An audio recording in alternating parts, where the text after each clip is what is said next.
Sa atong unang pagbasa, gihisgutan dinhi ang 12 ka anak ni Jacob nga mao ang piniling katawhan sa Dios. Ug ambot nganong 12 basta mao ni ang pagbuot sa Ginoo. Nya kining 12 ka apostoles gimintin na gyud ni hangtod pag-abot ni Kristo na nga wala man ang kani mga anak ni Jacob nangawa man ni sila spasing, wa naman sila kaayo tuos Ginoo, nagkagubot, nagkatibulaag, ang pagtigom ug balik nila purting lisura. Gani hangtod karon sila ra sad nimoy magunay-unay og gubat-gubat. Pero si Jesus nagtukod og bag-ong 12 ka pinili nga katawhan, iya nang gitawag og apostoles. 12 ka apostoles. Ang misyon sa 12 ka apostoles mao ang pagsangyaw sa maayong balita, pagpapahawa og mga yawa, og pag-ayo og mga masakiton. Sa 12 sad katawhan katong tribo, the 12 tribes of Israel, apil adto si Jose, kadto si Jose nga gihisgutan karon nga maoy gobernador na sa Ehipto. Mao gihapon ang misyon sa Ginoo aron magsangyaw nga dunalay usa ka Dios, mao nay maayong balita. Nya ikaduha nga ang Dios muluwas nato pinaagi sa pagpapahawa sa mga dautan, mao to nga ang pagtuo ni Abraham, ni Jacob ug ni Isaac, mao ang ilang gibatunan. Unya dayon ang pag-ayo og mga masakiton. Sa 12 ka anak ni Jacob, ang napo buangon, ang usa buutan, ang kamanghuran wa say siguro. Wa pa man to siya matao. Pero sa 11 nga nag-una, ang ika-11 mao si Jose nga porting buutana. Ang napo mga siloso kaayo, ilang buot patyon si Jose, mao tong ilang gihug sa atabay niya kay mura man sa silag na guilty nga mamatay na diha, kita gyud nakaingon gibaligya na lang nila sa mga negosyante nga padung ngadto sa Ehipto. Ug mao to nga si Jose gibaligya dito sa Ehipto isip ulipon. Pero tungod lagi sa kabuutan ni Jose, gasunod gid siya sa sugo sa Ginoo, giantos niya ang tanan, wa gyud siya magdumot sa iyang mga igsuon, gidawat ra gid niya ang iyang tanang kalisdanan, gihimo siya sa Ginoo nga bantugang tao sa Ehipto, na raytahan na hinuon siya ni Paraon, ang Pharaoh, ang king of Egypt. Nakuha ninyo ang istorya? Og ang mga buangon niya nga mga igsuon naghapa-hapa na sa iyang tiilan dito niya kay wa naman sila kaila kay perti nagungdugaya niya hariano na kayo gisulob si Jose ray nakaila nila. Unsa may naas kasing-kasing ni Jose, yawa o Ginoo? Kung kamo pa ato unsa inyong buhaton aning hapa-hapa nga gihugas tabay buot pagyug kang patyon, unsa kay buhaton nimo? Yawan-on mo. Mubawas kita nian ng mga animal karon lang gid mo. Kabaos yun kun yung mga buanga mo. Ana kita. Pero si Jose, wa iya hinong gisiguro nga magkatigom silang 12. Ingon siya, ibili ning usaha.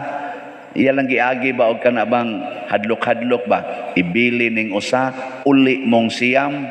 Nya dad adinhi ang kamanghuran, di gani ninyo mada patyon ko ni din amo makabalik dinhi. Ang iya lang gusto nga magkatigom silang 12, so naningkamot siya nga ang 12 maintak. Kakuha gyapon mo? Oh, na siya. Karon ari na ta sa gipili ni Jesus. Ang gipili ni Jesus nga 12 ka kana na ang apostoles, dili na kaliwatan, apostoles na. Ang 11 buutan, ang ika-12 buangon. So 11 na sad ang buutan, usa na lang say buangon. Kisa may buangon? Kinsa? Kusga. Mo na. Kamo asa man mo nabilong? Karon kamo ba? Asa man mo gusto nga mabilong sa 11 nga buutan o sa usa nga buangon? Mga naong ninyo, mga Judas kay tanan. Unsa may gibuhat ni Judas? Iyang gidawat ang tanang kaayuhan, tanang gahom nga gihatag sa Ginoo nila. Gitagaan man sila gahom. Pagpapahawag yawa, nakapapahawa sa yawa si Judas didto sa laing tao, pero wa niya papahawaa ang yawa nga naas iyang kasing-kasing. Pero sa laing tao iyang gipapahawa. Giayo sad niya ang mga masakiton, pero wa niya ayuha ang iyang sakit sa pagkasugarol, sa pagkahingwarta o pagkabakakon. Wa niya ayuha. Ang laing tao ra iyang giayo. Na si nakaapa ni Judas. Ngayon sa may resulta, si Judas nagbudhi sa iyang Ginoo. Ang 11 ni sugot sa sugo sa Ginoo. Hangtod karon mga bunga na ta sa 11 ka apostoles. Pero kadtong nasod sa Israel, awa na to, papas na to kay pagkamatay ni Jose, gitigom sila ni Moises. Pagkahuman, pag-abot sa Kanaan, nag-away na pod sila, hangtod nangabungkag, nagdiyos-diyos na pod sila dito. Hangtod yun nga wa na gid sila mo ila. Hangtod gani karon kadaghanan nila, wa mo dawat ni Hesus nga mao ang manluluwas nga ilang gipaabot. Wa sila dawat. Mao na bungkag gid sila. Unsa may leksyon ani? Nga kita untang tanan nga mga nituo ni Hesus ato sa duntang ibutang sa atong hunahuna o kasing-kasing nga ang atong misyon una ang pagsangyaw gyud nga naghari na ang Ginoo. Sa inyong balay, unsa inyong gisangyaw? Kinsay hari didto? Hoy, kinsay hari sa inyong balay oy. Kamo ambot pila ka buk nato nagsangyaw nga magingos mga anak dong day naghari ang Ginoo sa atong balay ha, ang Ginoo gyud paharia. Oy, kamo mo'y mga hari oy. Dinhis parokya kinsa may gisangyaw dinhi nga hari? Dali maka-identify pare. Ay kamo no inyo sa kong i-appeal. Bitaw tinuod sad bitaw. Kusog ang pare ba? Ngano man maningil dahil ba? Unsa mo wa mawata? Hari gyud pare. Mao na failure sa kuani. Ana kamo sad otro sad. Mao na sugod karon ato na ning usbon atong kinaiya ha. Ato na yung isangyaw nga ang Ginoo mo'y hari. Ngayon sao man na paghimo nga ang Ginoo mo'y hari. Ang unang buhaton mga lagad kita sa usag-usang. Kay mga lagad gani ka, di jud ka hari. Di ba? Wa jud ka maghari-hari. Kana ikay mo serba. Pras dinhi, ako'y manilhig. Wa na ra ba ko manilhig da. Ako'y manglimpyo. Wa na sa ko manglimpyo. Ana, ngita lang kong paagi nga, makaalagad sa ko. Uy, sayo kay kong mumata dinhi, magsige kong basa sa mga text messages, mga donations. Kaya di na ako basahon, di na ako replyan, basin o niya withdrawon og balik. Alas 3 pa lang imidya sa buntag, muna na akong buhaton. Nakaroon gani, hanghang pa akong mata. Ay daghan kayong mga kuan, mga text messages. Wa na gani ko kaayo ka text sa Madre, no? Kay tungod sa text messages. Ay, kamo sa no, to sa mo panagsara man gud agud. Anya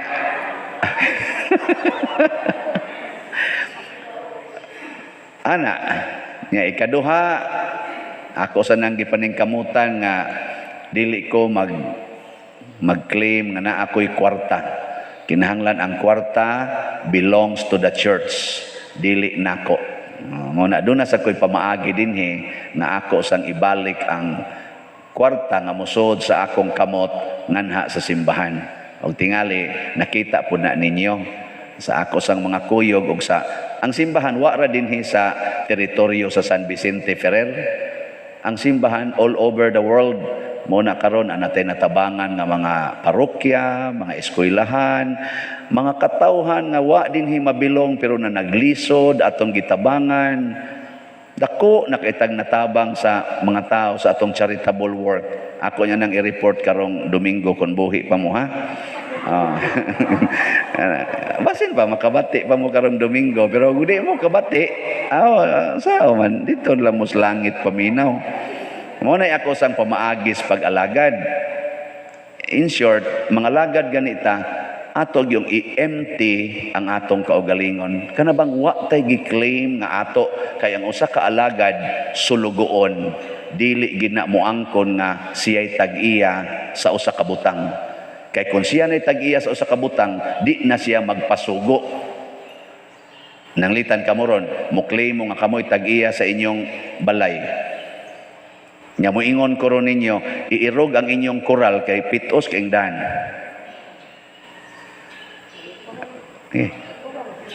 Iirog ba ang inyong koral kay pitos kay dan?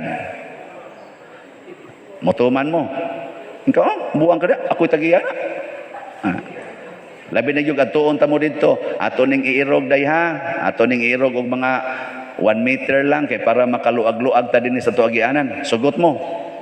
Kay ikiha tanong kang buanga kang paria ka, mana ka. Di ka pasugo sige kuno, sway claim ng inyong lawas na kamoy tag-iya. Nya asawa ka, sigihan kag kulatas imong bana, nya sugoon dayon ka sa Ginoo.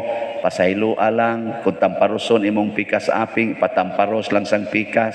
Mingon ka, ngigagod, abuse naman na. Pero mingon ka, ang Ginoo mo'y tag-iya ani, nya sa mas mahal nga birhen ba, sulugoon ako sa Dios, hangtod yung ka mamatay. Ano? Ikaduha, ang pagpapahawa og mga yawa. Ang yawa day nga atong papahawaon, dili ka nang naa diha sa atong isig kataw, unaha pagpapahawa ang yawa nga naas imong kasing-kasing. Muna si Jose ni aksyon unta siya kato nakasiguro jud ko nga ni aksyon inisugod ang iyang pagsulti sa mga igsoon sa to pa nagi say aksyon nga iya unta tong panimaslan pero unsa may yang gibuhat migawas siya og mihilak pag-ayo. Mihilak kanang paghilak mao nay makawagtang sa yawa. Distingi ra gud ninyo masakitan mo, ayaw pagyaw-yaw. Ayaw gyud pagyaw-yaw. Ayaw pagsigig subay-subay, sigig analyze, buang animal. Ako gabinuutan ko siya, gabinuang yun, buang yun, wa gyud respeto ako, sige kog antos, wa gyud siya kakita. Ayaw ana. Musamot man ang yawa diha nimo. Unsa may imong buhaton? Hilak. Hilak nga way reklamo. Hilak ba? Ilingi ana imong tupad. Kusog ka mo hilak o reklamo? Sige ko na ina. Asa mga kusog ka mo hilak o reklamo? Oy, pagliningi ay mo ba? Wa mo liningi ay. Nya mo tubag sang usa, lain maning ako pader hilak pero reklamo. Ayaw, hilak lang, ayaw reklamo. Ana. Mo na makapawagtang gisyawa. Mo bitaw si Jesus nihilak siya. Gibudhian siyang Judas, nihilak siya. Ang mahal nga birhen mihilak og maayo pero wa gi reklamo. Ana. Nya ikatulo dayon sa to? Sa to ikatulo? Pag-ayo sa mga masakiton. Ana. Unsaon man pag-ayo ang masakiton, kinahanglang andam kang mamatay para sa imong isig katawo. Pariha ni San Roque, nag-atiman siya sa mga masakiton, natakdan siya og namatay siya sa sakit. Muna kini karong atong gibuhat nga sige tag tinaptapay, hinaot unta nga anda mong mamatay. Gi ko no. Lingi ako no na imong tupad. Ing na andam kong mamatay para nimo. Sige, ina. O ingon din na mo tupad, too, bago ko niyo. Di man gani kang papasaylo na ko sa akong utang, imo magani paninglon. Mo na magpakamatay. Pero kana ba, willing unta ta magpakamatay? Mo bitang atong gitawag og atong mga modern heroes, ang atong mga frontliners nga nakigkumbati aning COVID-19. Daghan gid nilang nangamatay, mga doctors, mga nurses, nangamatay in town sa ilang yung pag-atiman sa atong mga masakiton. Natakdan gid sila. Mao na ato gusto silang pasalamatan. Diha sa inyong balay, naidaghan diyang masakiton, labi na gid ng mga bata, mga batanon nga nanga-addict sa computer. Masakiton ba yain tao na sila? Nya unsaon man na ninyo pagpatay? Pagpatay. Unsaon na ninyo pag-ayo? Kinahanglan di gid mo magsigig yaw-yaw, di mo magsig pangasaba nila, dili mo magsigig criticize kay mosamot gina sila ka addicts computer. Ngano man kada nimo yaw-yaw sakit man na para nila. Nya asa man mawa ang ilang kasakit adto sa computer games, adto sa TikTok, adto sa ilang mga Facebook. Mao nang mosamot na gid noon sila ungot dito. Kay wa naman sila laing kalipay, kadto naman lang. Nya labi na gyud igo ra kang muyaw-yaw nya lakaw dayon, di na jud ka mo hapuhap nila, di na ka mo gaos-gaos, di na ka mo unong, di na ka maminaw sa ilang isulti. Mo na imong mga anak wa lang sa isulti-sulti. Hastang ilang isulti nimo i-text na. May nakaw ko. Gi-text na nya mo kuan sa ka, mutubag sa ka kay. Unsa naman like communication?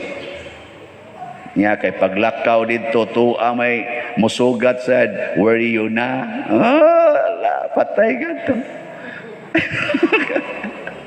Malupig ka to, lupig ka. Muna ayuha ang mga masakiton, paduol, higugmaa ang mga tao nga naay sakit, ang mga tao nga addict, ang mga tao nga physically masakiton, higugmaa ayaw likay. Muna si Kristo mitipon sa mga masakiton. Kay matod pa niya, ang masakiton ra, maoy nagkinahanglag doktor, dili ang mga maayog lawas. Hinaut unta, nga mahimot ang tig sangyaw, o tig padayon, tig preservar, sa 12 ka mga apostoles. Aron mapatindog nato ang simbahan, nga mao ang bag-ong Israel, bag-ong pinili na katawhan sa Dios. Manindog ta mga buutan.